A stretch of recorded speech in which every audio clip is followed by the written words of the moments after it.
서울의 아늑하지만 오래된 아파트에 사시는 68세 김 할아버지는 주변 사람들에게 항상 이상적인 고혈압 환자의 표본으로 여겨지셨습니다. 매일 아침 7시, 저녁 7시, 알람 소리가 울리면 춘석 명절 온 가족이 모여 식사하는 시간보다도 정확하게 식탁에 앉아 혈압약을 꼬박꼬박 챙겨 드셨습니다. 수십 년 동안 그 습관을 유지하셔서 이웃들은 농담 삼아 할아버지의 시계로 시간을 맞출 수 있다고까지 말했습니다. 모두들 김 할아버지의 혈압은 틀림없이 누구보다도 잘 관리되고 있을 것이라고 굳게 믿었습니다. 하지만 여러분, 그렇게 모범적이고 절제된 삶을 사셨던 분이 지난달에는 아찔한 순간을 경험하셨다는 것을 아십니까? 그날 할아버지는 샤워를 준비하시다가 갑자기 세상이 빙글빙글 돌고 어지러워서 도저히 서 있을 수 없었으며 눈앞이 마치 오래된 TV 화면이 갑자기 끊긴 것처럼 깜깜해졌습니다. 미끄러운 욕실 타일 벽을 간신히 잡지 못하셨더라면 그대로 넘어지실 뻔했습니다.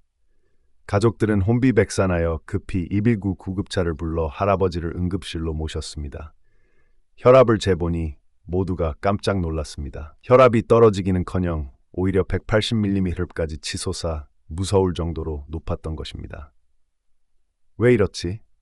김 할아버지는 의아해하셨고 저는 이 질문이 비단 할아버지뿐만 아니라 이 방송을 시청하고 계신 수많은 고혈압 환자분들의 마음속에 큰 의문부호로 남아있을 것이라고 생각합니다. 왜 나는 매일 약을 정시에 정확한 용량으로 복용했는데도 혈압이 전혀 조절되지 않는 거지? 오늘 우리는 이 미스터리를 완전히 밝혀내어 여러분이 자신의 몸을 제대로 이해하고 스스로 혈압을 다스릴 수 있도록 도와드릴 것입니다. 더 이상 수동적으로 약만 삼키는 환자가 아니라 말입니다. 본격적인 주제로 들어가기 전에 우리 어르신들이 흔히 가지고 계신 아주 일반적인 오해 한 가지를 깨트려야 합니다. 혈압약만 먹으면 건강보험을 든 것이나 마찬가지고 이제부터는 안심해도 된다. 여러분, 이 생각은 완전히 틀렸습니다. 오늘 제가 드리는 비유를 꼭 기억해 주십시오. 혈압약은 결코 여러분의 혈압을 꽉 붙잡아 둘 수 있는 마법의 금고가 아닙니다. 그것은 무엇일까요? 그것은 단지 하나의 비행장일 뿐입니다.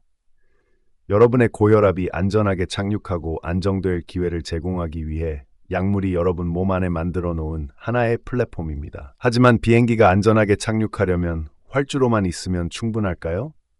물론 부족합니다. 숙련된 조종사의 뛰어난 기술과 지상 관제탑의 정확한 지휘도 필요합니다. 그리고 우리 몸의 반응이 바로 가장 중요한 조종사입니다. 약을 복용하면 혈압을 낮추는 동시에 우리 몸의 다른 부분에도 영향을 미칩니다. 이것이 바로 우리가 흔히 말하는 부작용입니다. 많은 분들이 부작용이라는 단어만 들으면 겁을 내십니다. 틀렸습니다. 부작용은 약이 효과가 없다는 증거가 아닙니다. 오히려 그것은 약물이 여러분의 몸 안에서 작용한 후 여러분에게 발행해준 하나의 영수증입니다. 이 영수증에는 약이 여러분의 몸 안에서 무엇을 했고 어떤 대가를 치렀는지 명확하게 적혀 있습니다. 여러분은 이 영수증을 읽고 이해해야만 몸의 실제 상태를 알 수 있습니다. 그러므로 혈압을 진정으로 안정시키려면 약만 먹는 것에만 의존해서는 절대 안 됩니다. 세 마리의 삼두마차가 동시에 힘을 발휘해야 합니다. 그 세 마리는 무엇일까요? 바로 약물 치료, 생활 습관 변화, 그리고 정기적인 의료 검진입니다. 이 세 마리의 말은 같은 방향으로 같은 보조를 맞춰야만 여러분의 건강 마차를 멀리 그리고 안정적으로 끌고 갈 수 있습니다. 만약 여러분이 약 먹는 말에게만 먹이를 주고 나머지 두 마리는 제자리 걸음을 하거나 심지어 반대 방향으로 끌고 간다면 언젠가는 분명히 마차가 뒤집힐 것입니다. 김 할아버지의 경우처럼 말입니다. 자, 이제 우리의 관념을 바꾸셨죠? 다음으로 오늘 가장 핵심적인 부분으로 들어가겠습니다. 우리 몸이 보내는 첫 번째 건강 신호, 즉 흔히 사용되는 4가지 혈압약의 부작용 신호를 해독하는 방법을 배우겠습니다. 시작하기 전에 특별히 강조하고 싶은 것은 오늘 우리가 이야기하는 것은 이러한 약물들의 일반적인 특성, 즉 가장 보편적인 특징이라는 점입니다. 하지만 여러분이 복용하고 계신 약물에 따라 미세한 차이가 있을 수 있습니다. 그러므로 가장 좋은 방법은 약물 설명서를 꼼꼼히 읽어보시고 의사나 약사에게 확인하는 것입니다. 우리가 이것을 이해하는 것은 스스로를 겁주기 위함이 아니라 여러분이 자신의 몸을 더 민감하게 관찰하고 특정 신호가 나타났을 때 그것이 약물 반응일 수 있다는 것을 미리 알아두어 올바르게 대처할 수 있도록 하기 위함입니다. 혈압약의 흔한 4가지 부작용 영수증. 1. 칼슘 채널 차단제, Calcium Channel Blockers, CCB. 약 이름 끝에 보통 디핀이 붙는 약에 암로디핀, 니페디핀 등 이 종류의 약은 매우 직접적으로 작용합니다. 마치 온몸의 혈관 수도꼭지를 열어주는 것과 같아서 혈관이 이완되고 확장되어 혈압이 자연스럽게 내려갑니다. 하지만 수도꼭지를 갑자기 너무 세게 틀면 무슨 일이 생길까요? 첫째, 혈류가 갑자기 빨라져 머리로 솟구치면서 두통, 머리가 띵한 느낌, 얼굴 전체가 소주를 급하게 마셨을 때처럼 화끈거리고 붉어지는 것을 느낄 수 있습니다. 둘째, 혈관 확장에 대응하기 위해 심장이 보상적으로 더 빨리 뛸 수 있어서 심장이 빠르게 뛰고 두근거림을 느낄 수 있습니다. 셋째, 혈관뿐만 아니라 장도 지나치게 이완시켜 장 운동이 느려지면서 고질적인 변비가 생기기 쉽습니다. 마지막으로 아주 흔한 부작용 중 하나는 발목 부위가 붓는 것입니다. 손으로 누르면 쑥 들어가는 현상입니다. 이것이 바로 디핀 계열 약물의 가장 흔한 영수증입니다. 2. 안지오텐신 전환 효소 억제제 ACE inhibitors, ACEI. 약 이름 끝에 보통 프릴이 붙는 약에 카프토프릴, 리시노프릴 등 이 종류의 약은 매우 강력하지만 아주 고전적이고 사람들을 좋고 싫음으로 나뉘게 하는 부작용이 있습니다. 바로 고질적인 마른 기침입니다. 목에 깃털이 간지럽히는 것 같아서 계속 기침을 하고 싶지만 아무것도 나오지 않습니다. 기침 때문에 제대로 말도 못하고 심지어 잠까지 설치게 됩니다. 많은 분들이 감기에 걸렸다고 생각하여 동네 약국에서 온갖 기침약을 사 드시지만 전혀 효과가 없습니다. 왜 그럴까요? 이 기침은 호흡기에 염증이 생긴 것이 아니라 이 약물이 몸 안에서 브레디키닌이라는 물질을 축적시켜 인후부를 계속 자극하기 때문에 심한 마른 기침을 유발하는 것입니다. 이건 감기가 아니라 약물이 보내는 강력한 신호입니다. 또한 프릴 계열 약물은 칼륨 수치를 높일 수 있다는 점도 유의해야 합니다. 3. 이뇨제, 다이레틱스, 프로세미드, 하이드로클로티아지드 등 이름 그대로 몸에서 과도한 나트륨과 수분을 배출하는 데 도움을 주어 혈압을 낮춥니다. 이 약은 마치 몸속의 물 관리자처럼 불필요한 것을 제거하는 데 도움을 줍니다. 부작용 영수증, 소변량 증가, 평소보다 화장실에 더 자주 가야 할 것입니다. 이것은 공원 산책 중이거나 친구들과 모임에 참석할 때 약간 불편할 수 있습니다. 항상 가장 가까운 화장실 위치를 확인해 두세요. 저칼륨 혈증, 이것은 중요한 부작용이므로 유의해야 합니다.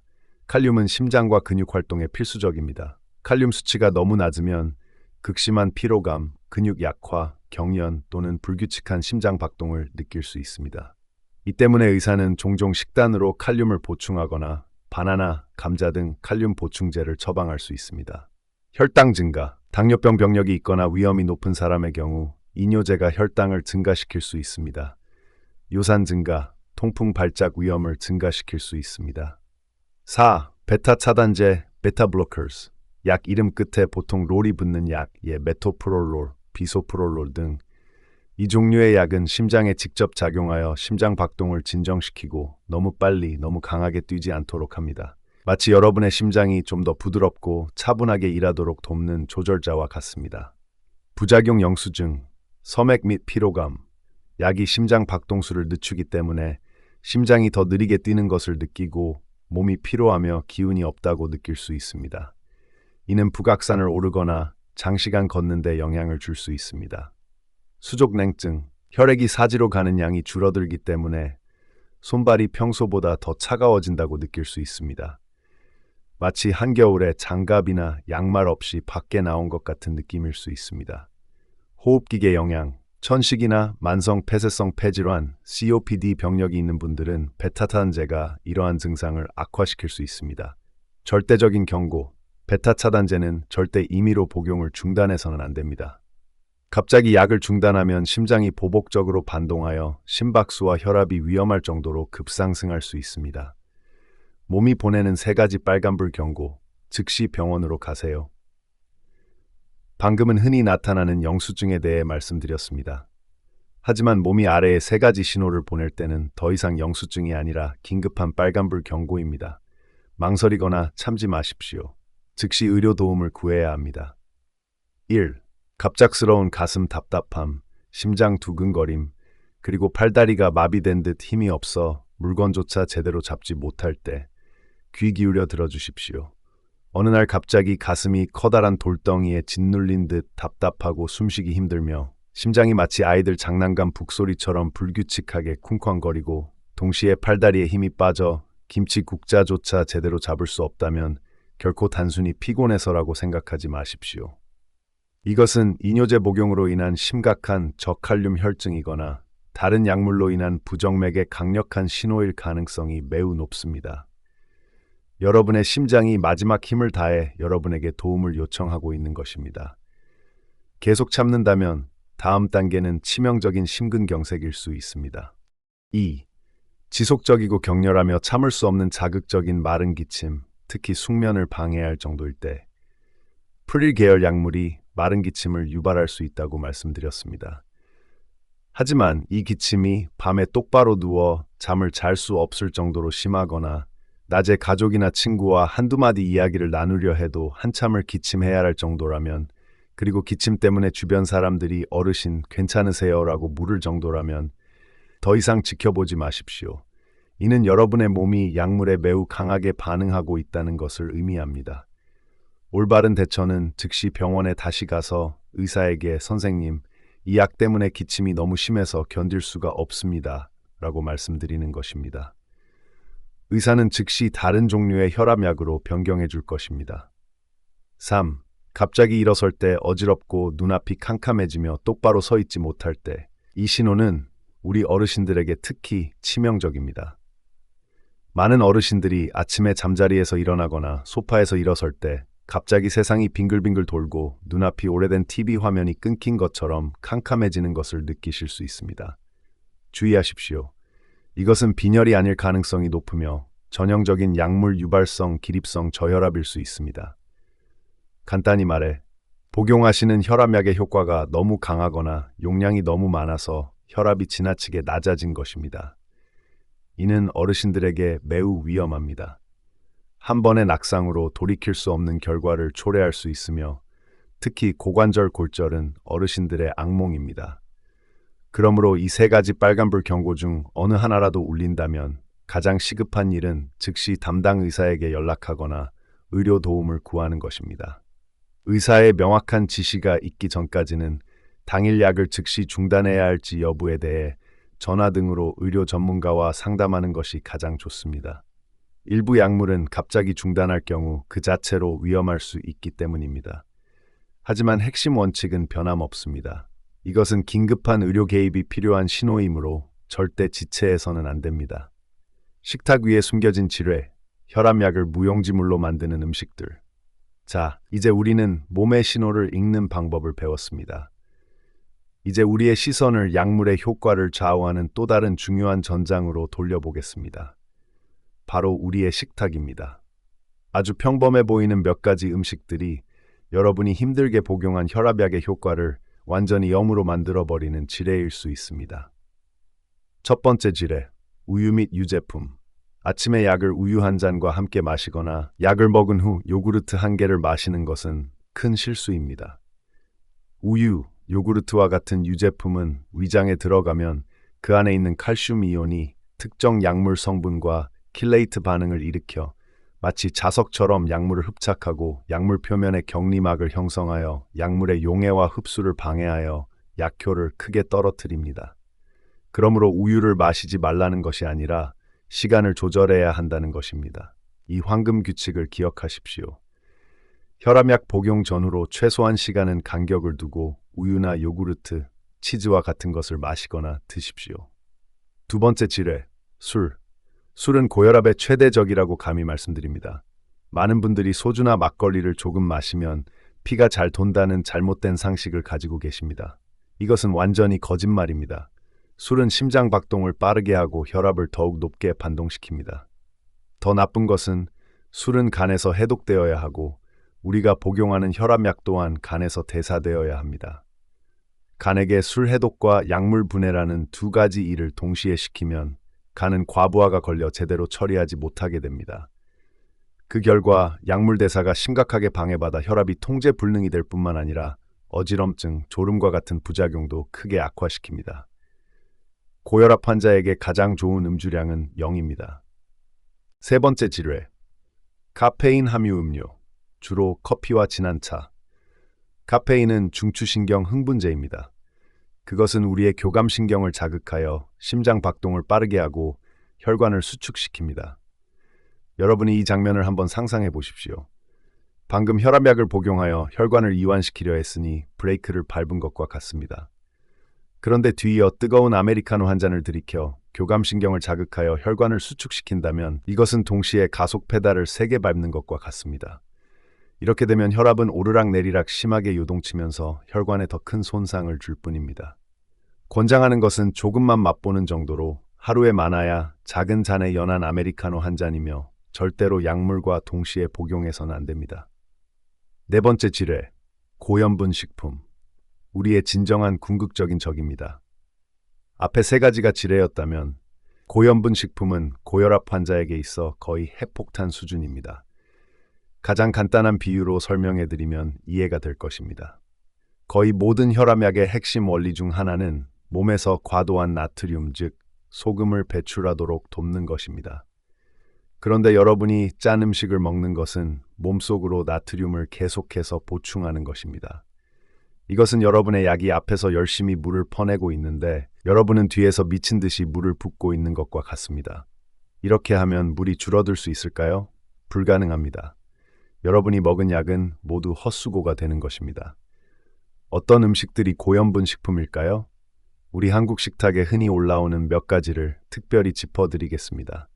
아침 식사 때 자주 드시는 배추김치, 깍두기, 젓갈류, 구수한 된장찌개나 김치찌개, 짭짤한 염장 생선, 그리고 라면을 먹을 때 봉지 통째로 넣는 양념 가루와 그 국물, 겨울철에 모두가 즐겨 먹는 뜨거운 국물 요리들, 한 입 한 입 떠먹는 맛있는 국물 밑간들, 이 모든 것이 나트륨 함량이 폭발적인 염분 폭탄입니다.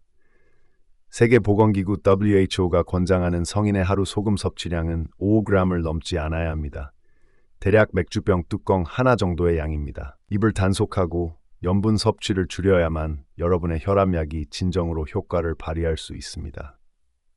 여기까지 말씀드리니 여러분은 김할아버지가 왜 그렇게 열심히 약을 드셨는데도 혈압이 통제 불능이었는지 완전히 이해하셨으리라 믿습니다. 왜냐하면 할아버지는 몸이 보내는 부작용 신호를 간과했을 가능성이 크고 자신도 모르는 사이에 식탁 위의 음식 지뢰를 밟았을 가능성이 더 크기 때문입니다. 그러므로 마지막으로 다시 한번 강조하고 싶습니다.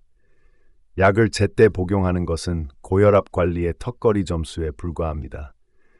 건강 점수를 높게 받고 싶다면 자신의 몸이 보내는 신호를 읽고 입을 단속하며 적극적으로 의사와 협력하는 법을 배워야 합니다. 더 이상 수동적으로 지시만 받고 약만 삼키는 환자가 되어서는 안 됩니다.